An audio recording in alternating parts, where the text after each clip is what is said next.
Here are 5 things to know about former New Jersey Governor Chris Christie, who's running for the 2024 Republican presidential nomination. Chris Christie, who also ran for president in 2016, is a combative 2-term former governor who's known for sparring with political opponents and voters. Chris Christie is what I would call not just a politician. He's a politician and a celebrity. And that sort of happened pretty early on in his first year in office. He very quickly got national headlines, whether it be yelling at somebody on the boardwalk with an ice cream cone in his hand or having these confrontational back and forth with teachers at town halls, which very quickly, when he first became governor, made him a darling in the Republican Party.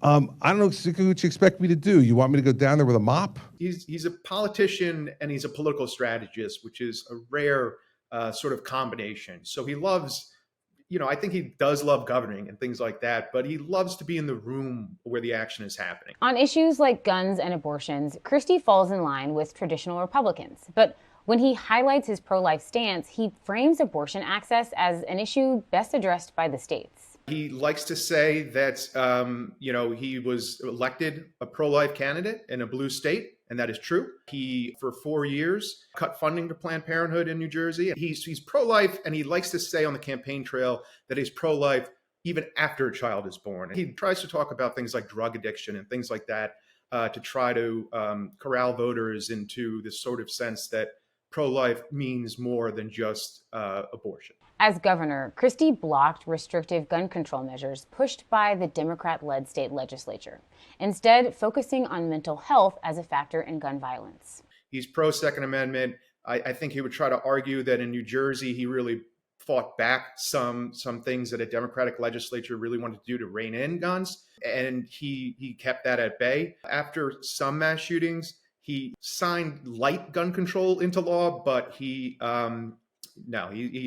right where the rest of his Republicans are.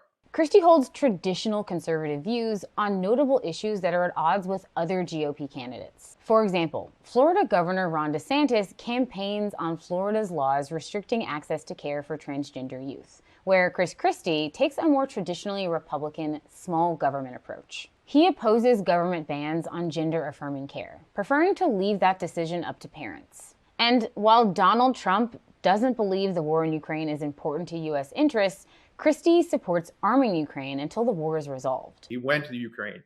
He's strong on the campaign trail about supporting Ukrainians because he says that it's a proxy war with China, and he doesn't want to, diminish American dominance across the globe.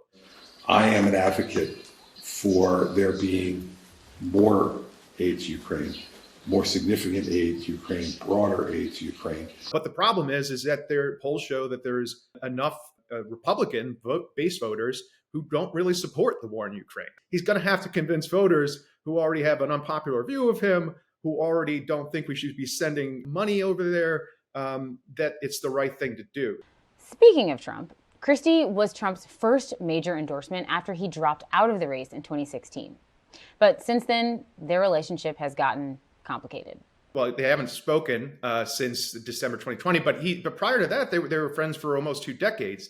Christie recounts in his first book that they would go to dinner from time to time.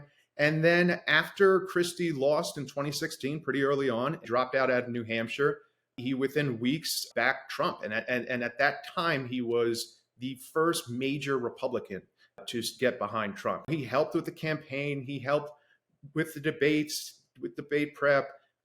When President Trump was in office, he would regularly talk to the president. And then Christie says that after Trump on election night in 2020 said that he did not lose to Joe Biden, that's when he says that enough was enough. He had to break. In the wake of their very public breakup, Christie has positioned himself as the only candidate that can defeat Trump, who he says is unelectable. So it's similar to when he ran in 2016. He's the brash, tell it like it is governor. The only thing that's different now is that he's the brash, tell it like it is former governor who is hammering Trump, unlike any other Republican running for president. That is his main goal, to sort of take down the person that is running the field right now with the hopes of, well, hopefully I can creep into there if I'm the one to take him down.